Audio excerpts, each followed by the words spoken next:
Бисмиллахиррахманиррахим. Аллахумма салли аля Мухаммад, амма баъд. Жалпы мынау қыз бала орамал тағып, әуретін жабу деген мәселе бар шариғатта. Сол қыз балалардың жалпы орамал тағып алып, қоғамда әрине бәріне топырақ шашпаймыз, бірақ кейбіреулері мынау интернет желілерде бір әдепсіздік көріністі жасап, оны таспаға түсіріп, көпшіліктің көруіне себепкер болған жайында осындай бір мәселелер айтсаңыз деп осындай сұрақ келді маған. Бүгін тақырыбымыз осы аяда болады. Жалпы енді ұл бала болсын, қыз бала болсын, екеуі де Алланың сүйген пендесі. Жалпы мына жалған өмірге адамның баласы болып келуіміз, оның ішінде иманды Мұхаммед алейхиссаламның үмбеті болып келуіміз ең үлкен біздің жеткен жетістігіміз, ол біздің бақытымыз. Ол ұл бала бола ма, ол қыз бала бола ма. Енді соның ішінде сол ұл балаға да, қыз балаға да Алла Тағаланың 40 парызы жүктелінді. Жалпы мойнымызда 40 парыз бар. Ертең Құдайдың алдында сол парыздардан біз сұраламыз. Ең бірінші сұралатын мәселеміз Алматыда тұрдың ба, Астанада тұрдың ба, тағы Атырауда тұрдың ба деп Алла сұрамайды бізден. Біздің сұралатын мәселеміз 40 парыз. Соның ішінде қыз балаларға да сол 40 парыздың ішінде сұралатын мәселесінің біреуі орамал мәселесі. Оны жаулық деп айтайық, қазақ жаулық деп айтады, немесе жаңағыда орамал деп айтамыз. Жалпы әуретін жауып жүру мәселесі. Бұл жалпы біреудің ойлап тапқан бір мәселесі емес. Қыз бала бойжеткен кезде шашын көрсетпей жабынып жүрсін деген мәселені адам ойлап тапқан мәселе емес. Бұл Алла Субхана ва Тағаланың Құран кәрімдегі аяты, Ниса сүресіндегі әйелдеріне, қыз балаларға бұйырыңдар. Олар жаңағыдай әурет денелерін бөгде кісілерден жабынып жүрсін дейді. Көрсетпесін. Мына осыны ескерген біздің ата-әжелерімізді әу бастан Аллаға шүкір, біз мұсылман халықпыз. Солдан бері ата-бабаларымызды, әжелеріміз қыз баланы бой жеткенге шейін жаңағыдай еркелетіп, өзіне бір жас шағына қарай киіндіретін болған. Қыз бала бой жеткен шақтан бастап оны ұзын киім кигіздіріп, жаңағыдай сәукелерінің астынан мойны, шашы мынау сырғасы көрінбейтіндей қылып қымтап, қыз баланы бөгде ауылға, келесі ауылға тойға баратын болса, немесе бөтен адамдар келетін болса, солай киіндіретін болған. Енді қазіргі күнде де сол қыз балалардың заманауи сол орамал жабдықтану стилі өзгерді. Оған шыққанда тыйым жоқ.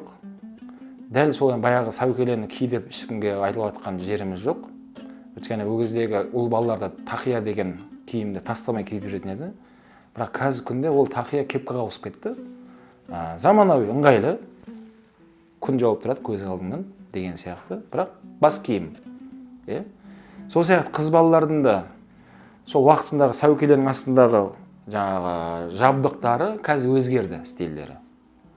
Оны шарық қылып, әртүрлі өзіне жарасымды қылып тағып атқан қара көздеріміз бар. Әртүрлі стильде. Оған ешқандай шектеу жоқ. Айтқымыз келгені, енді сол орамалды бұйырған Алла Субхана ва Тағала. Біз емес. Біздің жоғарыдағы ата-бабаларымыз да емес.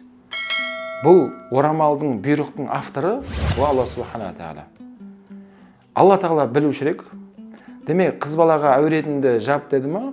Демек, сол қыз бала әуретін жауып, шашын көрсетпей жүруі 100% қыз баланың пайдасына шешілді бұл мәселе. Өйткені қыз баланы Алла Тағала өте көрікті жаратқан. Ұл балаға қарағанда кез келген қыз бала өте әдемі. Алла ол кісілердің табиғатында көрінісінде солай жаратқан.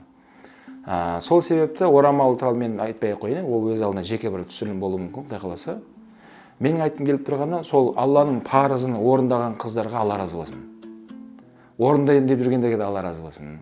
Әлі алыста жүргендерге Алла хидаят берсін. Ол қара көздерімізге де орамал тағуды нәсіп етсін, Құдай қаласа. Енді айтарым. Демек, бұл жерде орамал таққан қыздарды мен қазір өзім осы сөзімде 3 топқа бөліп тастадым. Бірінші таққандары бар, екіншісі жаңадан таққаны бар, үшінші әлі тақпағандары бар. Айткым келгені, енді мына алдында тағып баратқан кісілер, жаңа қыз балалар өте ықтият болуға шақырамын. Өйткені олар өзінен кейінгі артынан ілесіп, келатқан жаңағы қаракөз қарындастарымызға олар ғибрат. Олар жол солай салып кетіп баратыр. Мен Құдайдың Құрандағы парызын орындап жатырмын деп әрбір уақытына, әрбір қадамына қыз бала орамал тағып, осылай Алланың парызын орындаған кезде ол сауап алады. Сауап алады. Енді сауаптың да салмағы бар, бірақ салмағы бар. Мысалға, Алланың парызын орындау арқылы, бірақ өте ықтият болып, соны Алланың шариғатына, Алланың парыз еткен амалына сөз келмейтіндей жүруіміз қоғамда, әрқайсымыз, ер азамат болсын, қыз бала болсын, бәрімізге міндет болып жүктелінді. Біз ешкім емеспіз. Біз Алланың жоқтан бар етіп жаратқан пендесіміз. Бірақ біздің өмірдегі миссиямыз, жаңа айтқан, Алланың 40 парызын орындау мына өмірде. Соның ішінде қыз балалардың да миссиясы, Алланың 40 парызын орындау. Соның ішінде орамал тағып, бөгде еркектермен жалпы қоғамда жүрген кезде қыз бала әуретін жауып жүру ол кісіге парыз болады. Ал үйінде әкесінің алдында, ағасының алдында қалай жүреді, өзінің ыңғайлы жүре береді үйінде. Бірақ көшеге шықтым дегенше әуретін жауып ол кісіге парыз болады. Енді Алла разы болсын, парызды орындап жатыр деп айтайық. Орамалды тақты, жақсылап жарасымды киімді киді, Алла разы болсын. Енді соған лайықты жүру ол кісіге және екінші міндет жүктелінеді. Сол орамалға сөз келтірмеу жағын қарастыру ол кісілерге екінші міндет жүктелінеді. Шариғат бойынша. Мысалы айтатын болсам, жаңа айтқандай, жаңағыда бір TikTok желілерде дейді, тағы бір басқа желілерде орамал тағып алып қыздарымыз, қара көздеріміз, жаңағыдай бір телефон қолына ұстап алып түсірілімдер жасаған. Әдепсіздік түсірілімдер. Жаңағыдай бұралаңдап билеуі, тағы бір басқаша бір бет аузын жаңағыдай бір бояп алып дейді. Сондай мәселе айтсаңыздар, маған сондай ұсыныс болды. Айтарымыз, ол қара көздерімізге олай жасамауға шақырамын. Әдепсіздік жасауға болмайды. Мысалға, намаз оқу парыз болса, қыз балаларға да дәл сол секілді орамал тағу парыз болады, әуретін жабу. Намаз оқып тұрып, алдыңа телефонды қойып қойып, билеп тұрып намаз оқуға болмайды. Сен парыздың үстінен күлуге болмайды олайынан. Сол сияқты орамалда Құдайдың парызын істеп тұрып, билеуге болмайды да. Сенесіз бе? Және айтамын, намаз қандай парыз, орамалда сондай Құдайдың парызы ол. Yani Allah'ın шариғатын істеп тұрып, олай үстінен күліп, әдепсіздік танытуға болмайды. Сауап аламын деп, адам өте үлкен күнә алып қалуы мүмкін ана жерде. Және оны ертең екінші біреу көреді де, орамал тақпаған қыз балалардың өзі, мына орамал таққан қыздардың өзі билеп жатыр көпшіліктің ортасында. Демек, мен әлі орамал тақпаймын. Демек, ол рұқсат етілген мәселе екен ғой деп, әрмен қарай ол қара көздерімізді оны дамыта беретін болады. Сол үшін той думалақтарда кейде жаңағыдай желілерде жібереді, көріп қаламыз. Мынау асаба дейміз ғой, той жүргізетін асабаларға да айтқым келеді. Ондай нәрсені жасауға болмайды. Тойдың ортасында екі жасты орамал тақсын, тақпасын қыз баланы әдепсіздік билермен жаңағыдай бір жарыстырып, ойындарды қазір ойлап тапты бір асабалар. Көпшіліктің ортасында не бір әдепсіздік іс-қимыл арқылы бұралаңда билейді. Жігіт та, қыз да барынша екінші істей алмаған трюктарды жасаса, бұлар бірінші орын болады. Сөйтіп бұларға сыйлық бер, марапатталынып, қошемет, чапалақ, ой, бәрекелді. Бірақ асабаларға айтқым келіп жатқаны олай жасауға болмайды. Ағердегі сол асаба да, соны орындағанда бәрі өте үлкен әдепсіздік қылғандықтан күнә болып жазылады оның бәрі. Қыз баланы ондай деңгейге түсіруге болмайды. Алла Тағала қыз баланы өте құрметтеп, ұлықтап қойды біздің дін ислам. Әйел адамға толық Құранда бір сүренің атаулығын беріп қойған. Құранда 114 сүре болатын болса, соның ішінде толық бір сүре бар, бірнеше беттен тұратын. Ас-Суратул Ниса деген, әйелдер деген сүре бар Құранда. Еркектер деген сүре жоқ Құранда. Yani ислам діні келгенге шейін әйел адамдарды ешқандай ел, халық, ұлттар құрметтемеген. Ешкім әйел адамды ондай деңгейде әдеп мәміле жасамаған. Ислам діні келіп, әйел адамдардың өзінің құқықтарын қорғап берді. Деңгейлерін көтеріп берді. Енді біздер келіп алып, олардың Алла көтеріп қойған деңгейін түсіруге болмайды.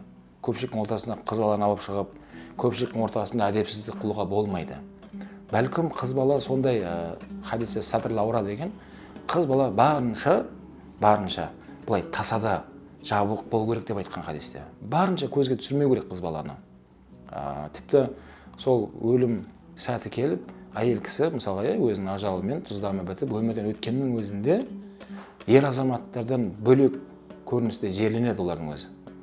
Мысалы, ер азаматтарды табытпен зират қалып барады да, сөйтіп жаңағыдай қабірге кіргізіп, елдің бәрі қарап тұрады.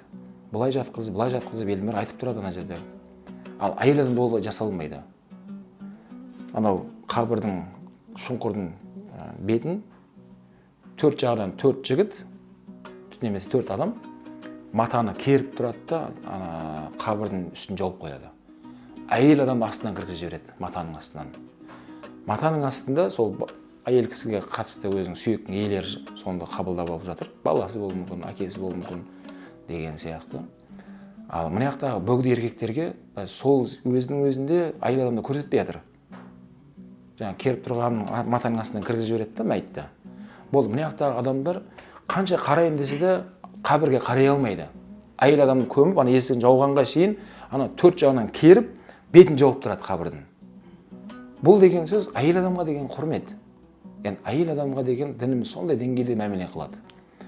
Енді жаңа айтқандай, Алла Тағала әйел адамдарды, қыз баланы сондай деңгейге көтерді ме, ол деңгейден түсуге болмайды. Өйткені жаңа айтқандай, мысалы қыз бала боянып, өзіне былай әсемдік жасауына болады, бірақ оны күйеуінің алдында, өзінің үйінде жасаса болады.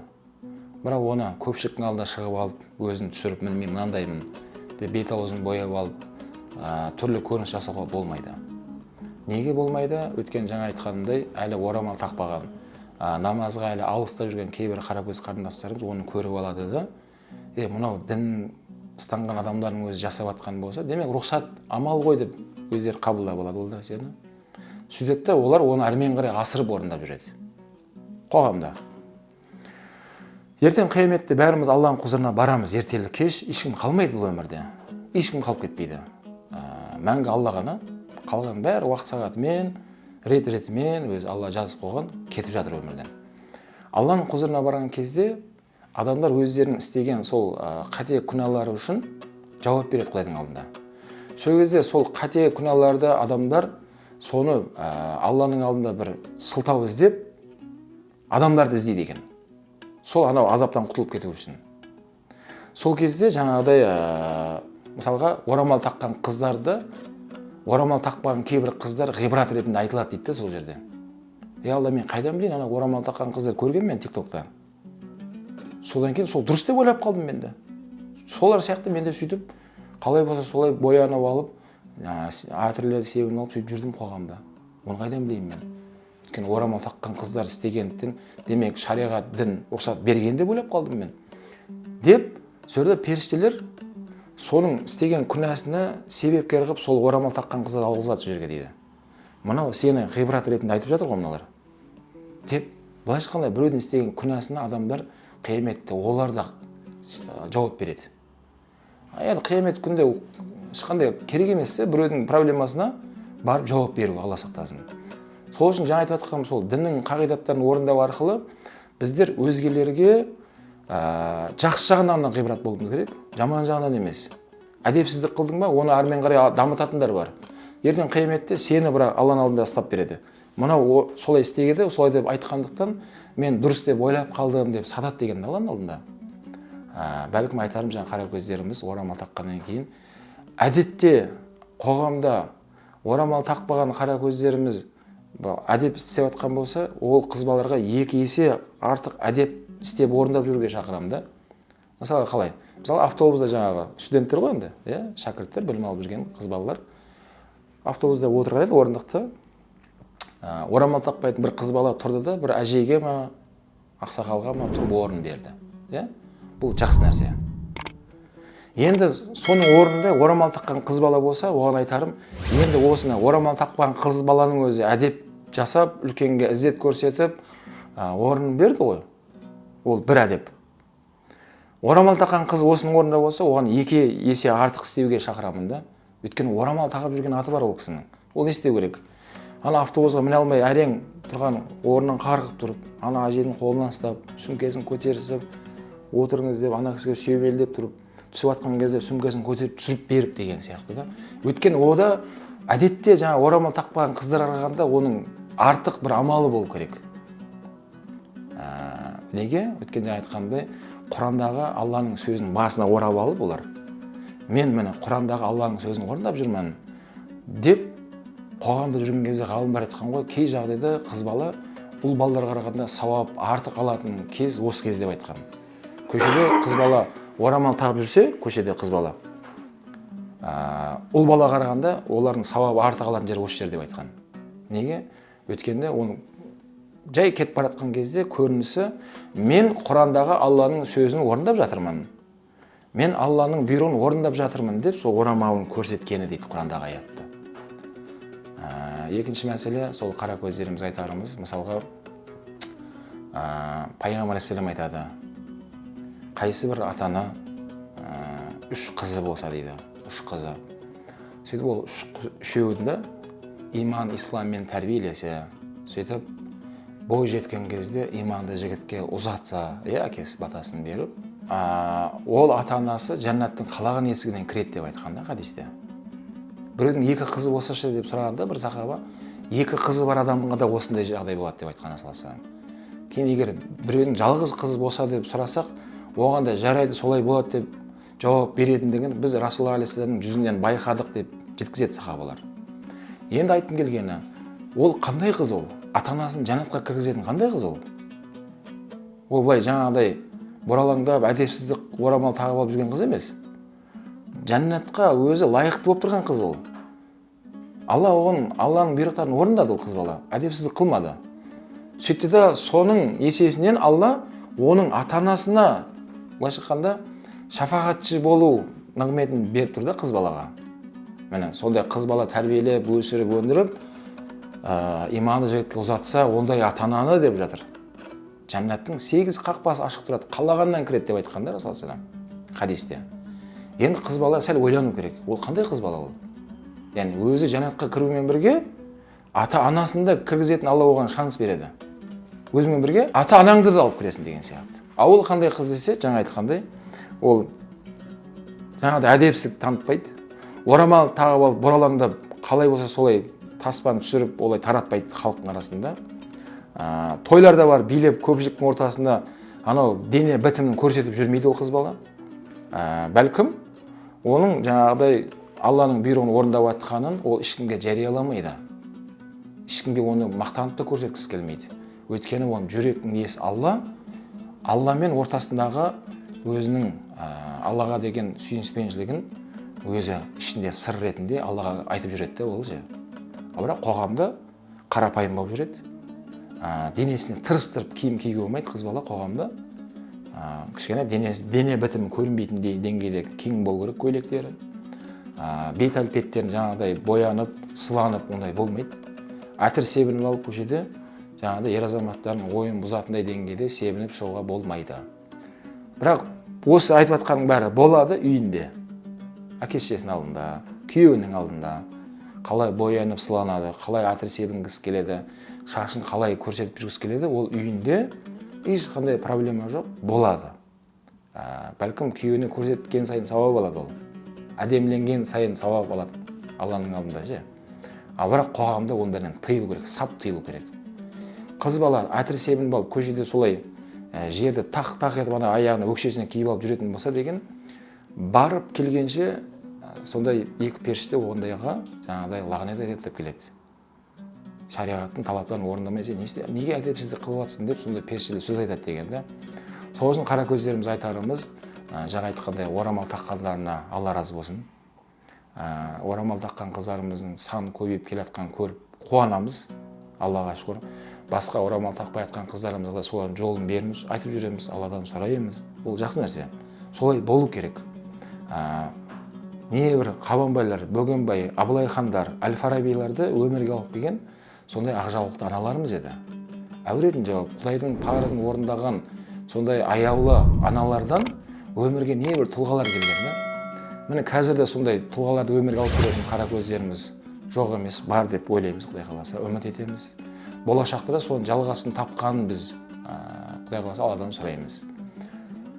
Бірақ бүгінгі айтқымыз келгені, біз момын мұсылмандар бір-бірімізді жақсылыққа шақырып, жамандықтан қайтарып жүру ол парыз.